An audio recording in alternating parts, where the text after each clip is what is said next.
온라인 수요 성경 공부 시간입니다. 오늘은 제3강 욥의 첫 번째 시험을 공부하겠습니다. 욥기 1장 6절부터 22절까지 말씀이 되겠습니다. 욥기 1장 6절부터 22절까지입니다.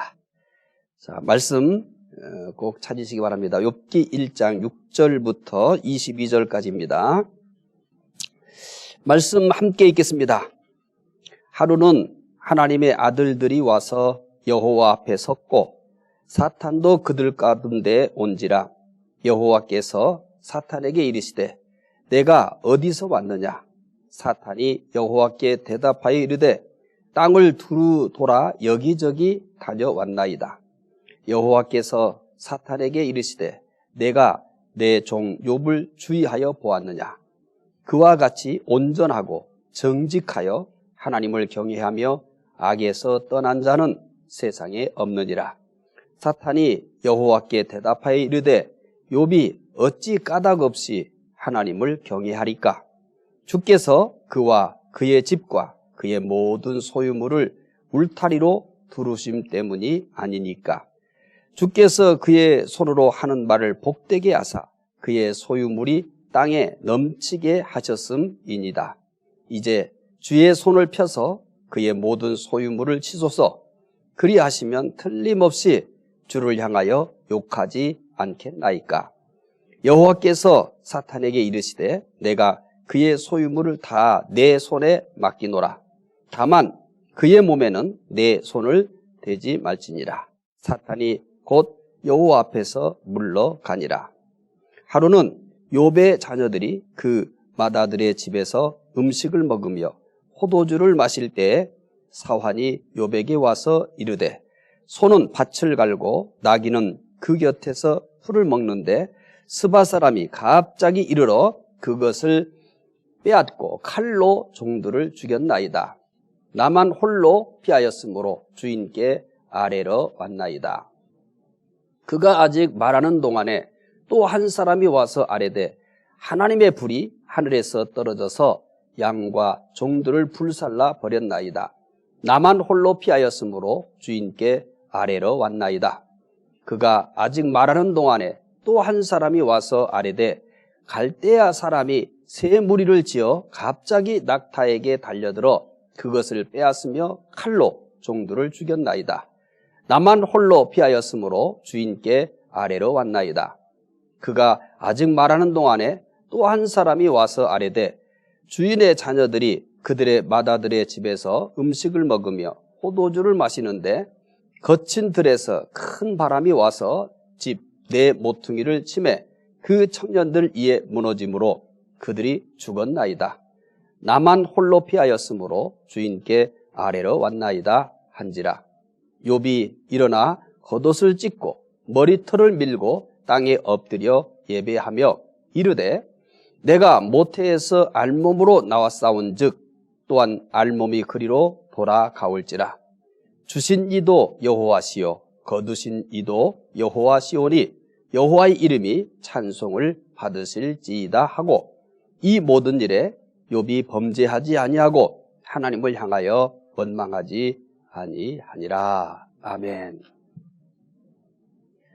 자, 먼저 이제 제2강 복습하도록 하겠습니다. 지난주에 공부한 2강을 복습하겠습니다. 자, 첫 번째 질문입니다. 욥은 어떤 사람입니까?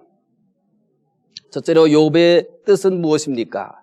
욥은 히브리어 이름의 뜻은 핍박받는 자, 증오받는 자라는 뜻입니다.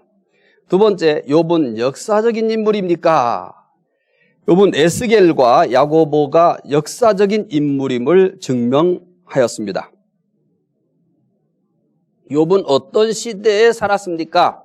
첫째는 욥기는 족장 시대와 같이 재산을 가축의 수로 측정을 했습니다. 두 번째는 욥이 족장들처럼 직접 제사장 역할을 하였습니다. 세 번째는 욥은 족장들과 비슷한 나이만큼 살았습니다. 아브라함은 175세, 이삭 180세, 야곱 147세입니다. 세 번째, 욥이 어디에서 살았습니까? 우스는 에돔일 것으로 추측을 합니다. 네 번째, 욥의 가족은 어떻습니까? 욥은 아들 7, 딸 3이었습니다. 다섯 번째, 욥의 경제력은 어떻습니까? 욥은 부자였습니다. 여섯 번째, 욥의 사회적 지위는 어떻습니까? 욥은 매우 높은 지위와 권세가 있었습니다. 일곱 번째, 욥의 신앙은 어떻습니까? 욥은 온전했습니다. 두 번째는 욥은 정직했습니다. 세 번째, 욥은 하나님을 경외했습니다. 자, 이제 3강 욥의 첫 번째 시험을 공부하도록 하겠습니다. 첫 번째는 이제 욥기 1장 6절을 소개할 건데요. 첫 번째, 천상회의입니다. 하늘 위에서 벌어지는 회의입니다. 욥기 1장 1절부터 5절은 땅의 일에 대해서 소개했어요. 땅의 일, 1장 1절부터 5절은. 그러면 땅의 일은 뭐냐? 욥에 대한 말씀이에요. 욥이 어떤 사람이냐? 욥이 어떤 사람이냐? 지난주에 욥이 어떤 사람이냐를 소개했잖아요. 그래서 욥기 1장 1절부터 5절은 땅의 일, 욥이 어떤 사람이냐라고 하는 걸 소개했어요. 그런데 욥기 1장 6절부터는 갑자기 장면이 바뀝니다. 장면이 바뀌어요. 어디로 바뀔까요? 하늘입니다. 그러니까 하늘의 일을 말씀합니다. 천상에서 벌어지고 있는 회의를 소개합니다. 그래서 아주 특별한 모습입니다. 잠깐 하늘에서 진행된 회의 장면을 좀 살펴보도록 하겠습니다. 1장 6절 함께 읽겠습니다. 하루는 하나님의 아들들이 와서 여호와 앞에 섰고 사탄도 그들 가운데 온지라. 이 6절은 천상회의 모습을 보여주는 거예요. 천상회의 참석자는, 이 천상회의 참석자는 하나님과 하나님의 아들들과 그리고 사탄입니다. 그러면 이 천상회의에 참석한 하나님의 아들들, 사탄에 대해서 좀 살펴봐야 되겠죠. 첫 번째는 하나님입니다. 하나님께서 천상회의를 주관하고 계십니다. 하나님이 천상회의를 주관하고 계세요. 천상회의 장면에서도 하나님은 하늘과 땅의 모든 일을 주관하고 계신다는 것을 알 수 있습니다. 잠깐 보여지는 천상회의지만 이 천상회의 장면에서 하나님에 대해서 우리가 뭘 볼 수 있냐면 하늘과 땅의 모든 일을 주관하고 계신다는 것을 알 수 있어요. 천사뿐만 아니라 사탄도 하나님의 통제하에 있다는 것을 알 수 있습니다. 비록 1장 6절 짧지만 여기에서 우리가 하나님에 대해서 그분은 어떤 분이냐라고 하는 것을 볼 수 있는데 하나님의 절대 주권을 보여줍니다. 욥기에서 공부하면서 계속해서 뭐가 자주 나올 거라고 얘기했냐면 하나님의 절대 주권에 대해서 얘기할 거라고 말씀을 드렸었습니다. 1장 6절부터 하나님의 주권, 절대 주권이 나옵니다. 왜냐하면 거기 보니까 하나님의 아들들, 사탄 그렇게 회의를 해요. 그런데 어떤 회의를 하냐면 욥에 대한 회의를 해요. 그런데 그 전체의 주관자는 누구예요? 하나님이에요.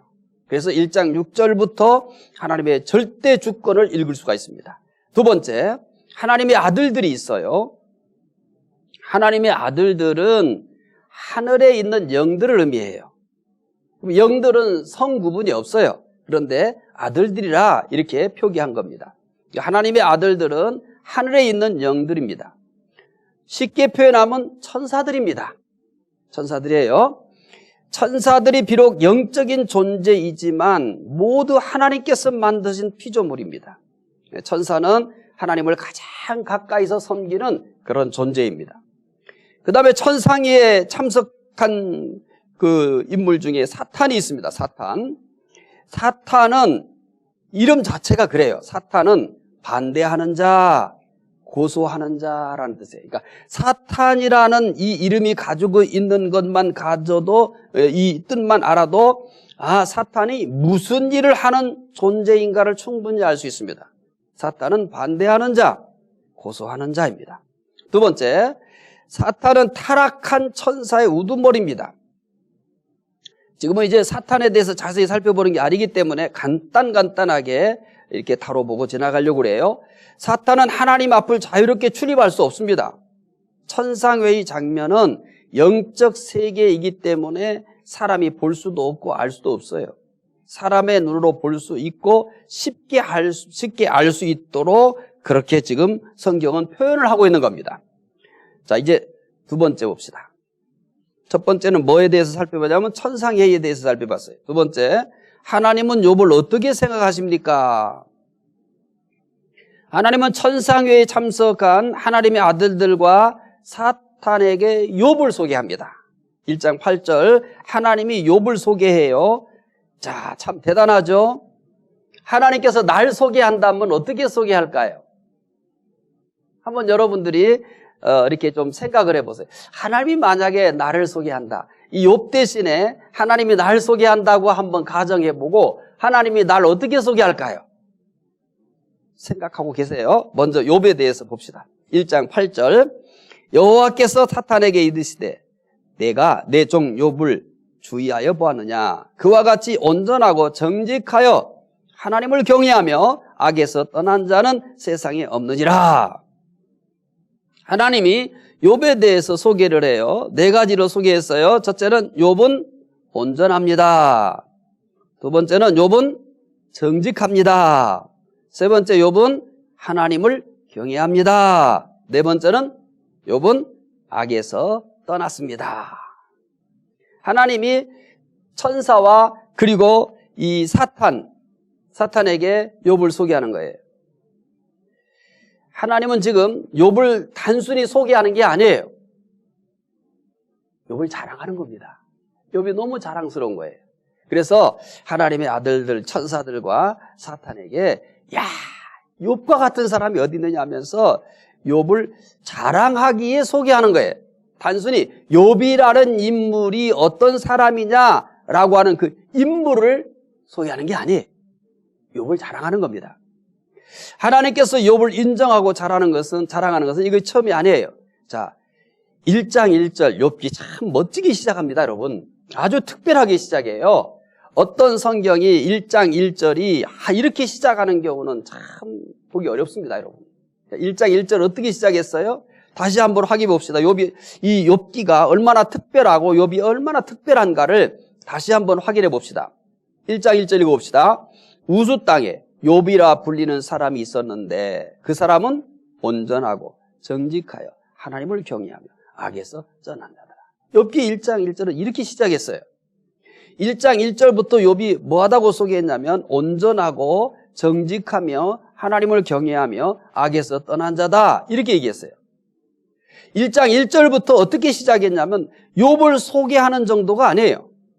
사실은 욥을 소개하지만 욥을 소개하는 가장 중요한 목적이 뭐냐면 욥을 자랑하는 거예요. 그러니까 욥기 1장 1절은 욥을 자랑하면서 시작했어요. 하나님께서 욥을 인정하면서 시작했어요. 욥기 1장 1절은 그렇게 시작한 거예요. 하나님께서 욥을 자랑하면서 시작한 거예요. 욥 이런 사람이다. 자, 그러면 욥기 1장 1절과 1장 8절을 비교해 볼게요. 1장 1절과 좀 전에 읽었던 1장 8절을 비교해 볼게요. 비교해 봅시다. 욥기 1장 1절과 1장 8절. 자, 1장 1절 첫 번째가 뭐예요? 온전하다. 욥기 1장 8절 첫 번째가 뭐예요? 온전하다. 자, 욥기 1장 1절 두 번째 정직하다. 욥기 1장 8절 두 번째 정직하다. 욥기 1장 1절 세 번째 하나님을 경외한다. 욥기 1장 8절 세 번째 하나님을 경외한다. 욥기 1장 1절 네 번째 악에서 떠났다. 욥기 1장 8절 악에서 떠났다. 똑같습니다. 욥기 1장 1절과 1장 8절은 내용이 똑같습니다. 하나님은 욥을 항상 동일하게 봤습니다. 하나님은 욥을 완전히 신뢰하신다는 얘기입니다. 욥기 1장 1절과 1장 8절 욥에 대해서 소개하는 내용이 여러분 한자도 틀리지 않습니다. 욥을 하나님께서는 똑같이 보시는 거예요. 똑같이 신뢰하는 거예요.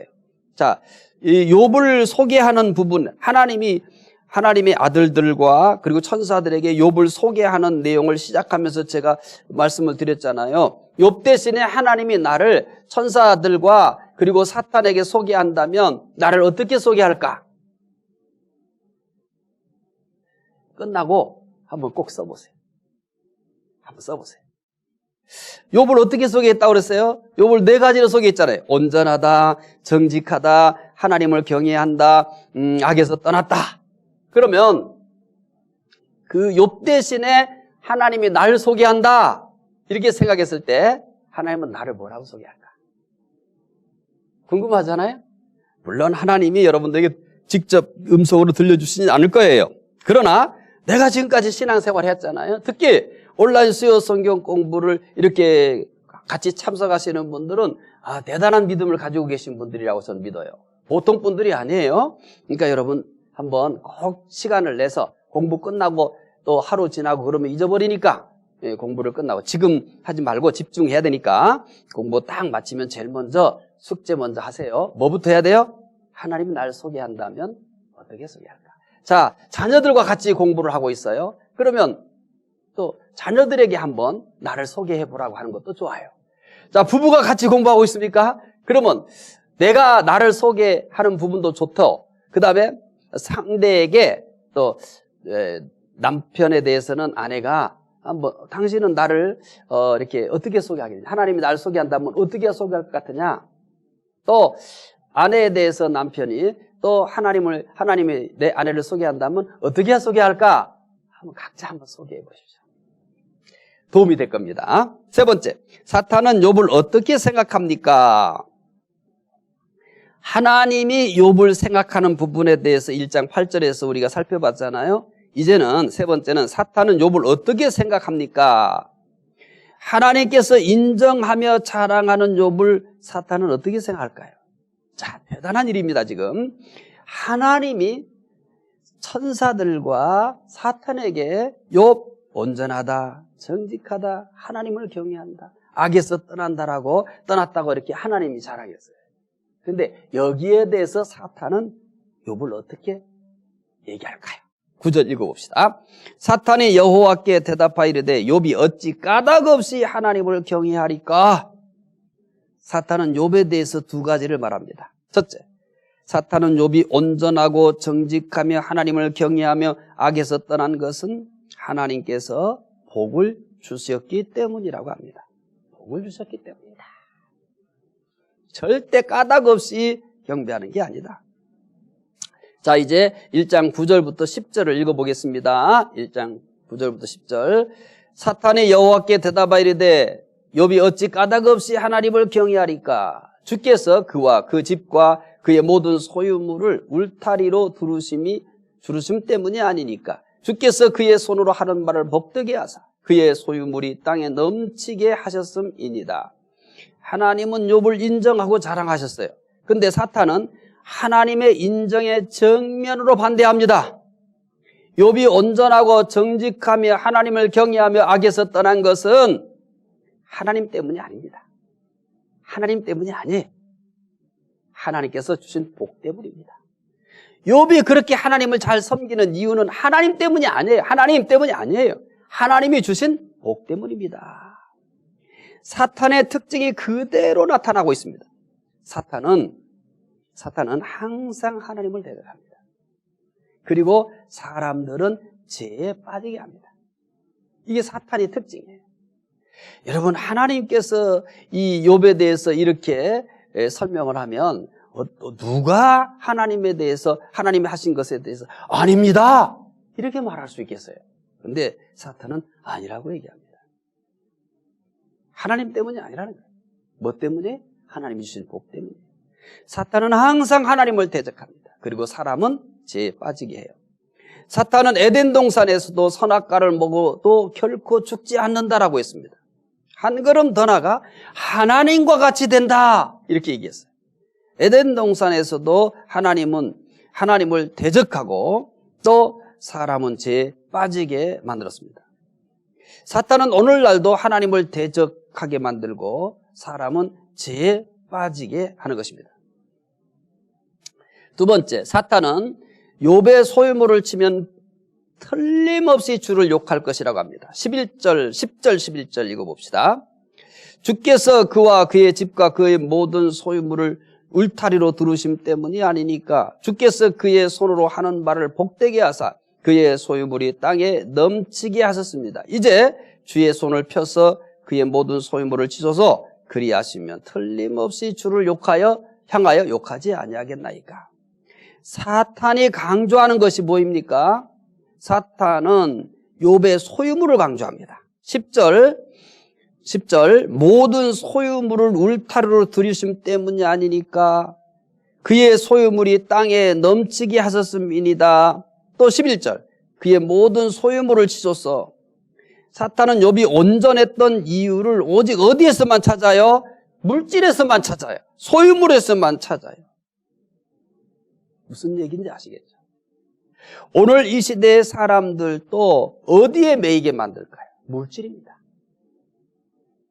사탄이 가장 유용하게 쓰는 도구가 뭐냐면 물질이에요. 하나님, 욥이요, 하나님을 섬기는 것은 하나님 때문이 아니에요. 물질 때문이에요. 그럼 오늘 과연 이것은 가장 유용하게 효과를 발휘하고 있을까요? 예, 맞아요. 가장 효과를 발휘합니다. 그래서 분명히 예수님은 말씀하셨어요. 이 재물과 하나님을 겸하여 섬길 수가 없다. 이건 불가능한 일이다라고 얘기를 합니다. 오늘날 사탄이, 이때도 그랬습니다만 오늘날도 사탄은 이 물질을 이용해서 하나님을 떠나게 만들고 하나님보다 물질을 더 사랑하게 만드는 가장 유용한 사탄의 도구입니다. 욥의 소유물이 넘치기 때문에 온전했다는 것입니다. 따라서 욥의 소유물을 치면 하나님을 욕할 것이다 라고 얘기합니다. 사탄은 욥의 절대적인 신앙을 조건적인 신앙으로 무시해버립니다. 이 절대적 하나님, 이 신앙의 대상이 하나님인데 이걸 뭘로 무시해버리냐면 물질로 무시해버립니다. 그래서 사탄은 욥의 절대적인 신앙을 조건적인 신앙이라고 무시해버립니다. 이것이 바로 욥기의 시작입니다. 욥기의 시작인 것이. 욥기의 시작이 뭐냐면 사탄은 욥의 절대적 신앙을 조건적인 신앙이라고 이렇게 무시함으로써 시작이 되는 겁니다. 사탄의 중요한 특징 중 하나가 뭐냐면 조건을 제시하는 겁니다. 예수님을 시험할 때도 내가 만일 하나님의 아들이거든. 자, 여러분은 사탄의 수법을 보셔야 됩니다. 내가 만일 하나님의 아들이거든 명하여 이 돌들로 떡덩이 되게 하라. 이렇게 하잖아요. 또 이렇게 얘기하죠. 내가 만일 하나님의 아들이거든 뛰어내리라. 또 이렇게 얘기하죠. 만일 내게 엎드려 경배하면 이 모든 것을 내게 주리라. 사탄은 오늘도 사람들에게 끊임없이 조건을 제시합니다. 믿는 사람들이 마치 사탄이 예수님께 조건을 제시한 것처럼 조건적인 신앙이 많아요. 하나님께서 무엇을 주시면, 무엇을 해결해 주시면 무엇을 하겠습니다 라는 말을 많이 합니다. 신앙이 어렸을 때는 그럴 수도 있어요. 그러나 우리의 신앙은 조건적인 신앙으로 가면 안 됩니다. 안타깝게도 이런 유형의 신앙이 참 많아요. 하나님이 무엇을 주시면, 무엇을 해결해 주시면 무엇을 하겠습니까? 무엇을 하겠습니다. 욥기의 시작은 바로 조건 때문입니다. 욥이 온전하고 정직하여 하나님을 경외하며 악에서 떠난 것은 하나님께서 복을 주셨기 때문이라고 하는 것입니다. 사탄은 하나님께서 이 조건을 제거하면 하나님을 욕할 것이다 라고 얘기하는 겁니다.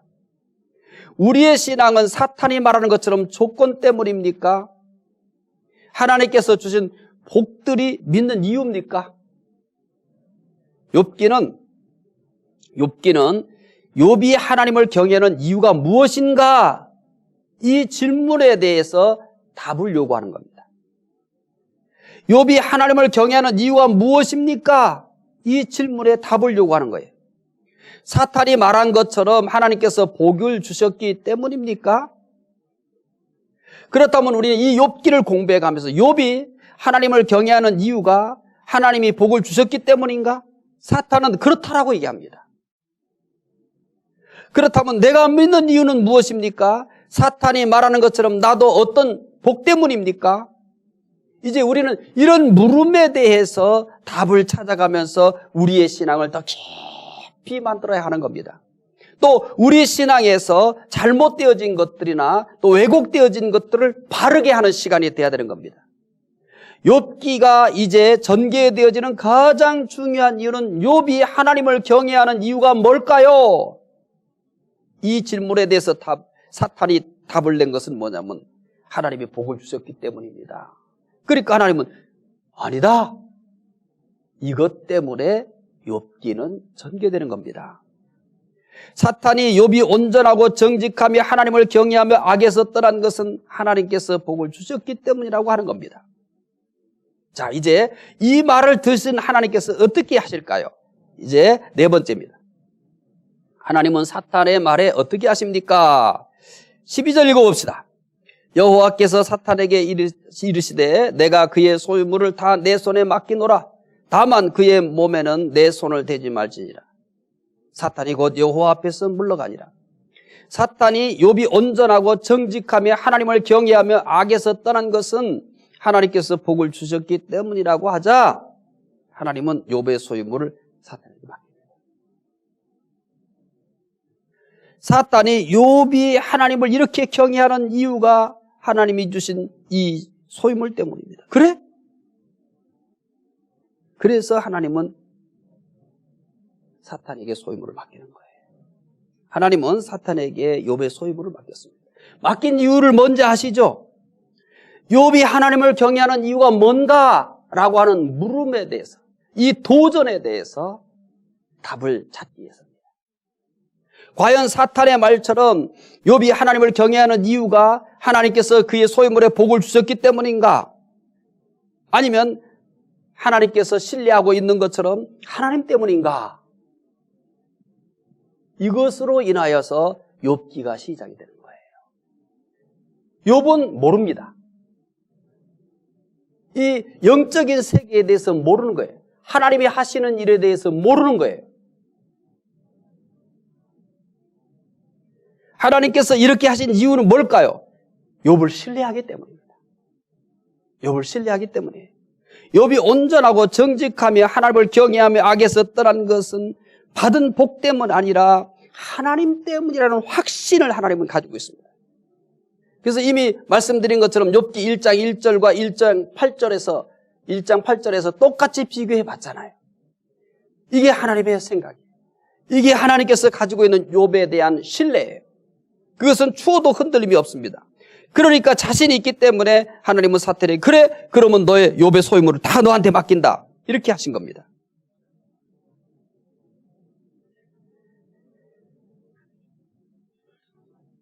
자, 우리 한번 고민해 봅시다. 만약에 욥 대신에 나라고 하는 사람에 대해서, 나 자신에 대해서 천상에서 그런 일이 벌어졌다. 그랬을 때 하나님께서 이 사탄에게 그래? 저 친구가 이것 때문에 나를 경외한다고? 그러면 이것을 너 사탄에게 맡겨줄게. 네가 마음대로 해. 욥의 소유물을 사탄에게 맡기면서 네 마음대로 해. 하나님이 이렇게 자신 있게 사탄이 내가 이러기 때문에 예수를 믿는다 라고 사탄이 이렇게 얘기하는 것에 대해서 하나님이 그 말을 듣고 나를 신뢰하고 나에 대해서 확고하기 때문에 그래? 그러면 그거 너한테 맡길게. 네가 마음대로 해봐라. 이렇게 하실 수 있는 사람입니까? 우리 이 부분에 대해서도 고민을 해야 욥기를 배워가는 데 있어서 중요한 교훈을 얻을 수 있고 또 영적인 도움을 받을 수가 있습니다. 다섯 번째, 소유물을 다 잃은 욥은 어떻게 합니까? 이제 1장 13절부터 22절까지 내용입니다.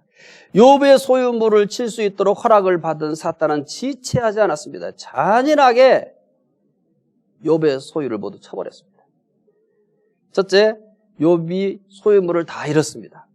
첫 번째는 스바 사람들이 종들을 죽이고 가축을 빼앗아 갔습니다. 이게 13절부터 15절의 내용이에요. 스바 사람들은 유목민들인데 잔인한 약탈자들입니다. 이들은 페르시아만에서부터 에돔에 이르는 이 아라비아에 살던 사람들인데 이 사람들이 정말 잔인한 그런 약탈자들이에요. 그 사탄은 이 잔인한 약탈자들을 통해서 결국은 그 욥의 가축들을 다 빼앗아가게 만듭니다. 두 번째, 하나님의 불이 하늘에서 내려와 양과 종들을 살라버렸습니다. 16절이죠. 사고를 보고하는 사람 말에 주의하셔야 됩니다. 자, 사고를 보고하는 사람의 말에 주의해야 된다는 말을 왜 했을까요? 이 시험은 분명히 사탄이 하고 있습니다. 그런데 이 보고자는 뭐라고 얘기합니까? 하나님의 불이 하늘에서 내려왔다?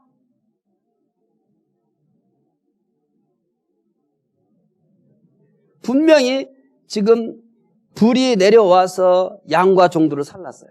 그런데 이 보고자는 하나님의 불이라고 얘기합니다. 그러면 하나님이 불을 내렸을까요? 이것은 욥으로 하여금 하나님을 욕하게 하기 위한 사탄의 역사입니다. 아주 교묘한 겁니다. 그래서 우리가 그냥 지나가 버릴 수 있어요. 그러면 이 보고자가 하나님의 불이 하늘에서 내려와서 양과 종을 살라버렸대요. 그러면 이 보고를 들은 욥은 어떨 것 같아요? 그러니까 사탄의 교묘한 방법이죠. 지금 사탄은 무엇을 쟁취하기 위한 거예요? 욥이 하나님을 욕하게 하기 위한 거예요. 이 보고자마저도 도구로 사용하고 있는 거예요. 하나님의 불이 하늘에서 내려와서 양과 종을 살라버렸다? 그러면 이거 누가 이렇게 만들어버린 거예요? 하나님. 그래서 이러한 사실 하나를 가지고도 어떻게든지 이 사탄은 욥으로 하여금 하나님을 욕하게 만들려고 하는 겁니다. 자, 세 번째. 갈대아 사람들이 낙타를 빼앗고 종들을 죽였습니다. 17절이죠. 갈대아 사람들은 아수르와 메소포타미아 북쪽 산악지대에 살던 유목민들입니다. 이들도 굉장히 호전적이고 약탈을 일삼는 사람들이에요. 그러니까 이런 사람들을 이용해서 결국은 이 욥의 낙타를 다 빼앗고 종들을 죽여버렸습니다. 네 번째, 태풍으로 집이 무너져 10자녀가 모두 죽었습니다. 욥은 하루아침에 모든 재산과 자녀를 잃었습니다. 욥은 어떻게 했을까요? 자, 욥은 어떻게 합니까? 사탄은 욥의 소유물들 진짜 다 빼앗아가 버렸어요. 재산만 빼앗아간 게 아니에요. 재산보다 더 소중한 자녀까지 빼앗아가 버렸어요.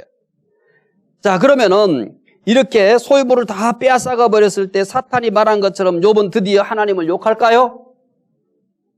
사탄이 생각했을 때, 사탄이 하나님께 말했을 때, 자, 욥이 저렇게 하나님을 경외하는 이유가 하나님께서 저 소유물들에게 복을 주셨기 때문입니다라고 했어요. 그래서 저 소유물들을 빼앗아 버리면 하나님을 욕할 것이라고 했어요. 그래서 하나님은 그것을 사탄에게 허용했고, 사탄은 정말 잔인하게 이 욥의 소유물들을 다 뺏어가 버렸어요. 자, 그러면 이제 어떻게 됐을까요? 욥기 1장 20절부터 22절이죠. 첫째, 욥은 하나님께 예배드립니다. 20절이 봅시다. 욥이 일어나 겉옷을 찢고 머리털을 밀고 땅에 엎드려 예배하며. 우리는 이 말씀이 너무 익숙해서 예배드렸다 그냥 잊고 지나가는지 몰라요. 조금만 묵상해 보면은요, 정말 감동이 밀려오고 어떻게 이럴 수 있을까? 충격입니다. 하루아침에 재산과 자녀를 모두 잃은 욥이 가장 먼저 한 것이 뭐예요? 가장 먼저 한 것이 뭐예요? 하나님께 예배드립니다. 하나님께 예배드립니다. 여러분, 그 하나님께 예배드릴 수 있습니까? 보고자가 뭐라고 얘기했어요? 하나님의 불이 하늘에서 내려와 양과 종들을 살라버렸다는 보고도 들었어요. 그런데 어떻게 하나님께 예배드릴 수 있어요? 우리는 코로나19로 인해서 여러 가지 많은 어려움들을 겪고 또 교회에 대해서, 교회 지도자들에 대해서 실망스러운 모습도 보면서 신앙이 굉장히 흔들리고요. 그리고 지금 계속해서 이제 이런 추이들을 조사한 자료들이 나오는데요. 상당수가 이 코로나19 이후에 교회를 안 나가겠다. 이건 믿는 사람들을 대상으로 한 조사들이에요. 코로나19 이후에 나는 교회를 안 나가겠다. 그런데 욥은 지금 뭐라고 얘기합니까? 자, 소유물을 다 잃었는데 제일 먼저 한 일이 뭐예요? 땅에 엎드려 예배했다. 욥이 온전하고 정직하며 하나님을 경외하며 악에서 떠난 것은 받은 복 때문이 아니라는 것을 마치 알고 있는 듯이 욥은 행동합니다. 마치 하나님께로부터 무슨 정보를 들은 것처럼 그렇게 땅에 엎드려 예배합니다. 욥은 자신이 받은 복 때문에 하나님을 섬기는 것은 오직 하나님 때문입니다. 하나님만이 원. 이게 절대적 신앙인 겁니다. 이런 예배가 절대적 예배인 겁니다. 내가 왜 예배를 해야 되는가? 예배를 드릴만 하니까, 내 마음이 예배 드릴만 하니까, 내가 감동이 있으니까, 내가 충만하니까 예배 드리는 게 아니에요. 절대적인 신앙을 가지고 절대적 예배를 드려야 돼요. 지금 코로나19는 정말 우리들에게 무엇을 요구하고 있냐면 절대적 신앙을 요구하는 겁니다. 우리의 예배에 대해서도 절대적 예배를 지금 요구하고 있는 겁니다. 예배 환경이 다 무너져 버렸잖아요. 가정에서 예배 드리는 거, 어린 아이들이 있을 때 예배 드리는 게 얼마나 힘들겠어요. 집중하는 게 참 어려울 거예요. 그런데 이러한 많은 어려운 것 가운데서도 우리나 이 욥기를 공부하면서 코로나19 때 우리가 욥이 겪는 것만큼은 아니기 때문에 얼마든지 욥처럼 절대적 신앙, 그리고 절대적인 예배당에서 성도들이 모여 드리는 예배가 이상적이지만 그 이상이 현실적이지 못했을 때는 우리는 어쩔 수 없이 더 상위의 목적을 추구하는 거죠. 그게 뭐냐면 하나님께 예배 드리는 겁니다. 하나님께 예배 드리는 것만큼은 포기할 수 없는 거죠. 욥은 이렇게 절대적 신앙과 절대적 예배를 하나님 앞에 보여주고 있는 거예요. 욥이 하나님을 섬기는 이유는 하나밖에 없습니다. 하나님 때문에. 하나님이 원입니다. 두 번째, 욥은 하나님을 찬송합니다. 21절 볼까요? 21절. 이르되 내가 모태에서 알몸으로 나와 싸운즉 또한 알몸이 그리로 돌아가올지라. 주신 이도 여호와시요 거두신 이도 여호와시오니 여호와 이름이 찬송을 받을지이다 하고. 욥은 모든 것을 잃고도 하나님을 찬송합니다. 절대적 신앙입니다. 절대적 찬송입니다. 찬송의 이유가 내가 감동이 되니까, 내가 충만하니까 하는 게 아니에요. 지금 이게 충만합니까? 마음이 완전히 무너지고 완전히 상처투성이지 않습니까? 이게 찬송할 만합니까? 이게 찬송할 만큼 영적으로 충만합니까? 찬송을 드릴 환경입니까? 아닙니다, 여러분.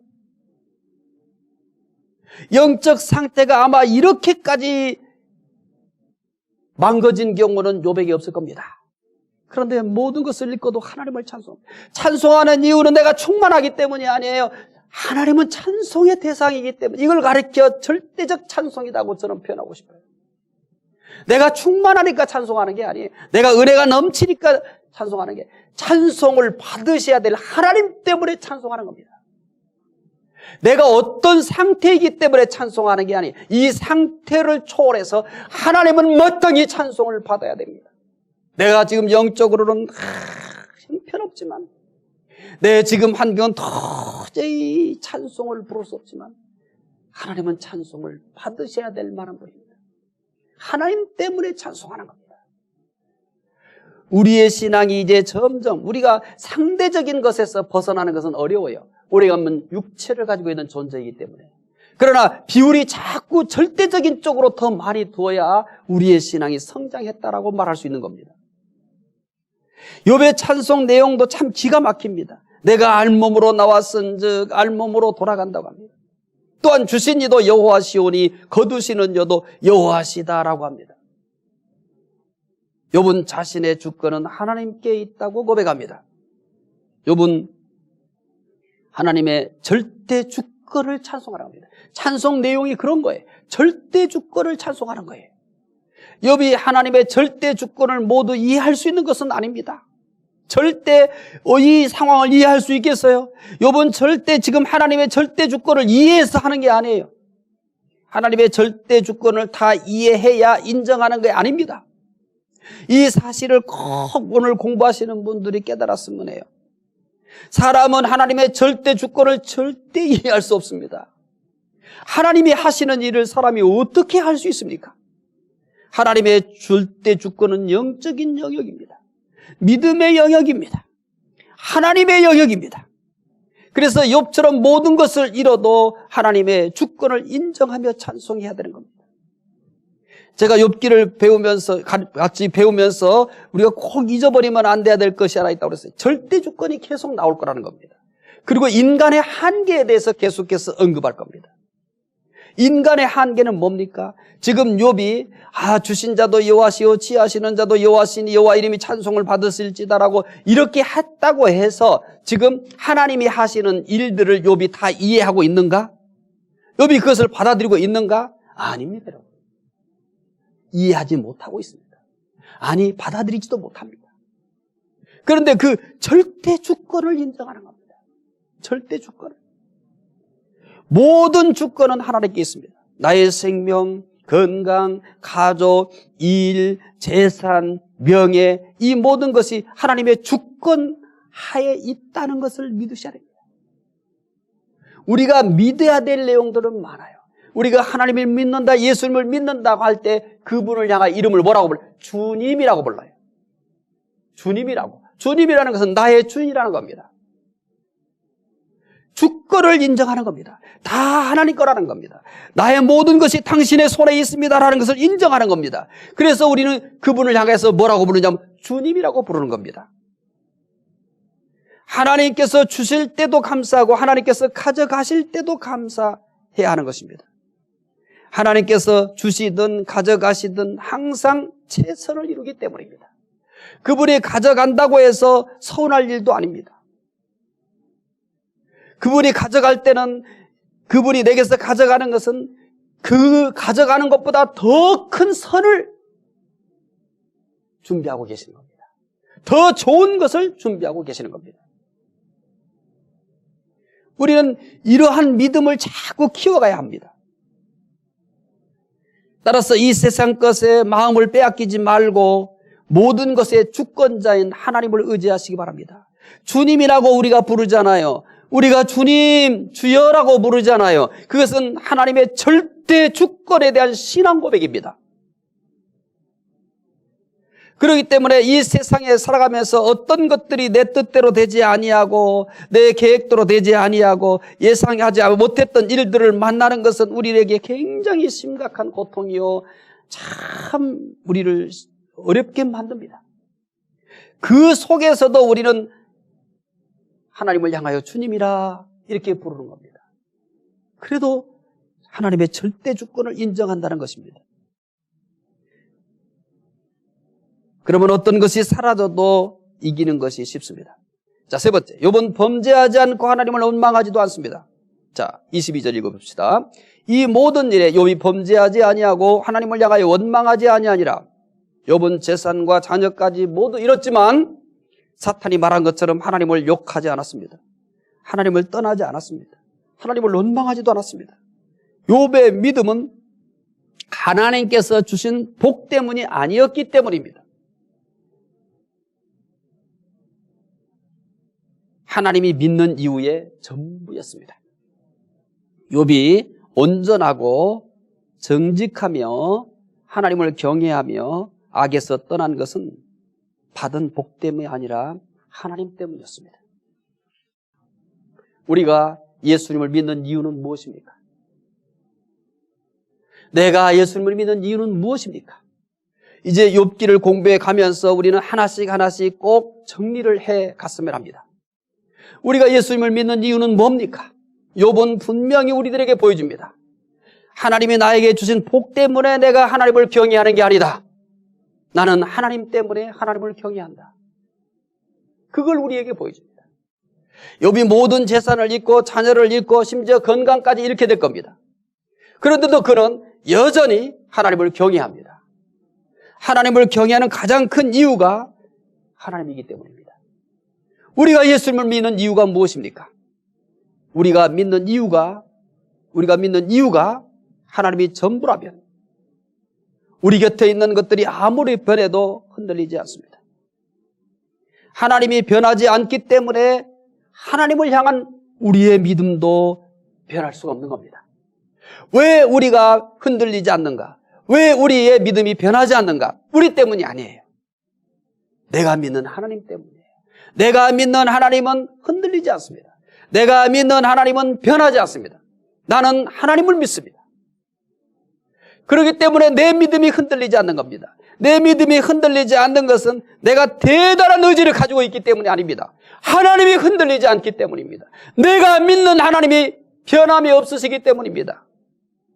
내가 왜 흔들리지 않습니까? 우리는 많이 흔들릴 수밖에 없습니다. 하루를 사는데도 많은 것들 때문에 흔들립니다. 그런데 내 신앙이 흔들리지 않는 이유, 인간인 나는 흔들릴 수밖에 없지만 흔들릴 수밖에 없는 내 안에 있는 그 하나님을 향한 믿음이 왜 흔들리지 않느냐? 그 믿음은 하나님을 대상으로 하기 때문입니다. 내 의지에 뿌리를 두고 있기 때문이 아니에요. 내 감정에 뿌리를 두고 있기 때문이 아니에요. 내 환경에 내 믿음의 뿌리를 두고 있지 않기 때문이에요.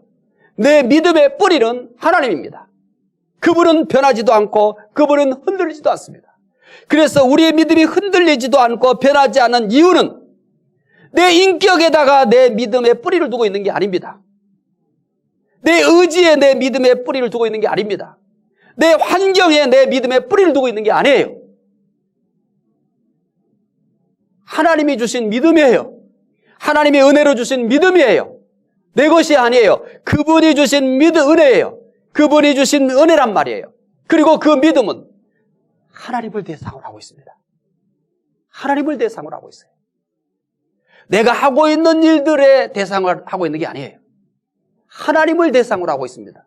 나에게 믿음을 주신 그 하나님은 흔들리지 않습니다. 변하지도 않습니다. 그리고 내가 믿는 그 믿음의 대상인 하나님이 흔들리지도 않고 변하지도 않습니다.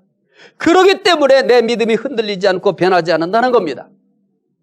내 인격에 바탕을 두기 때문이 아니에요. 내 의지가 대단하기 때문이 아니에요. 내 환경이 좋기 때문이 아니에요. 그런 것들은 얼마든지 흔들리고 변해요. 우리의 인격이 얼마나 변화무쌍합니까? 내 의지가 얼마나 변화무쌍합니까?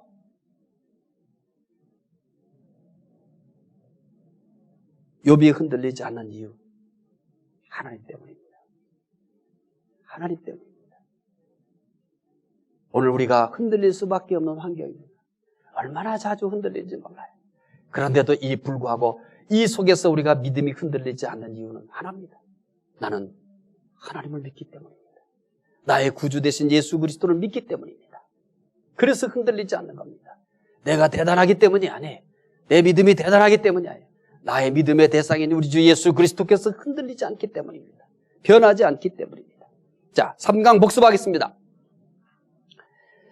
첫 번째 천상회의부터 소개했죠. 천상회의 참수자는 하나님과 하나님의 아들들과 사탄이었습니다.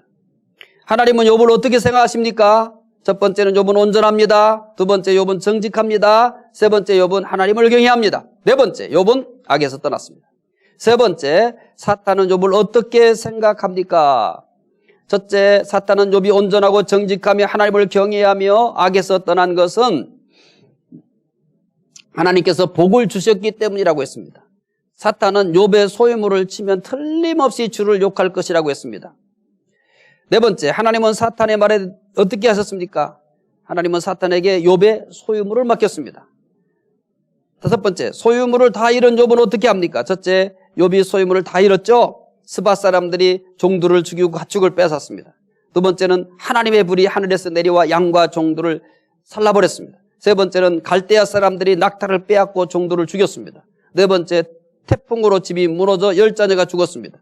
두 번째는 소유물과 자녀를 잃은 욥의 태도입니다. 욥은 하나님께 예배했습니다. 욥은 하나님을 찬송했습니다. 세 번째, 욥은 범죄하지 않고 하나님을 원망하지도 않았습니다. 욥이 온전하고 정직하며 하나님을 경외하며 악에서 떠나는 것은 받은 복 때문이 아니라 하나님 때문입니다. 하나님이 전부였습니다. 자, 다음 주 수요일까지 읽어야 할 말씀은 제4강이죠. 욥의 두 번째 시험입니다. 욥기 2장 1절부터 10절. 2장 1절부터 10절까지 말씀을 읽어오시고요. 이제 이후 성경, 그러니까 3장까지 정도는 읽을 말씀이 짧아요. 그래서 우리가 같이 읽게 되는데, 근데 아마 2장, 이제 12장까지만 함께 읽고 3장부터는 이제 함께 읽지를 못해요. 읽어야 될 분량이 많아지기 때문에. 그래서 2장까지만 함께 읽고 이후의 말씀들은 제가 그냥 미리 소개해드리니까 미리 읽고 오셔야 됩니다. 이제 지금은 그래도 함께 읽으니까 미리 읽지 못하더라도 해결이 되는데 이제 3장부터는 성경 읽는 시간을 못 가져요. 이제 이보다 분량이 훨씬 몇 장씩 나오기도 하고 그러기 때문에 그래서 꼭 읽으라고 하는 다음 주 읽어와야 될 말씀 잊지 마시고 꼭 읽어오시면 공부하는데 훨씬 도움이 됩니다. 이 욥기가 상당히 길어요. 그런데 이것을 26강 안에 끝내기 때문에 성경 읽는 시간은 이제 3장부터는 갖지를 못하니까 잊지 마시고 미리 읽어와 주시면 도움이 되겠습니다. 기도하겠습니다. 하나님 감사합니다. 오늘 저희들이 욥의 시험, 첫 번째 시험에 대해서 보면서 사탄은 욥이 하나님을 경외하는 이유를 소유물 때문이라고 했습니다. 그래서 하나님은 그 소유물을 사탄에게 맡깁니다. 사탄은 욥의 소유물을 다 빼앗아 버렸습니다. 욥은 소유물을 다 잃었지만 여전히 하나님을 예배하며 하나님을 찬송합니다. 하나님을 경외하는 이유는 하나님 때문이었기 때문입니다. 하나님, 오늘 우리도 여러 가지 많은 어려운 일들이 우리의 신앙을 흔들어 놓습니다. 하지만 우리가 이렇게 예수 그리스도를 지금까지 믿고 있는 이유는 좋은 환경 때문도 아니고 또 우리가 원하는 대로 되었기 때문도 아닙니다. 오직 예수 그리스도가 우리의 믿음의 원인이요 믿음의 대상입니다. 하나님, 비록 지금 우리가 흔들릴 수밖에 없는 어려운 시대를 지나가고 있지만 오직 예수 그리스도만이 우리의 믿음의 원인이 되고 믿음의 대상이 될 수 있도록 우리를 도와주시기 원합니다. 감사하며 예수님 이름으로 기도드리옵나이다. 아멘.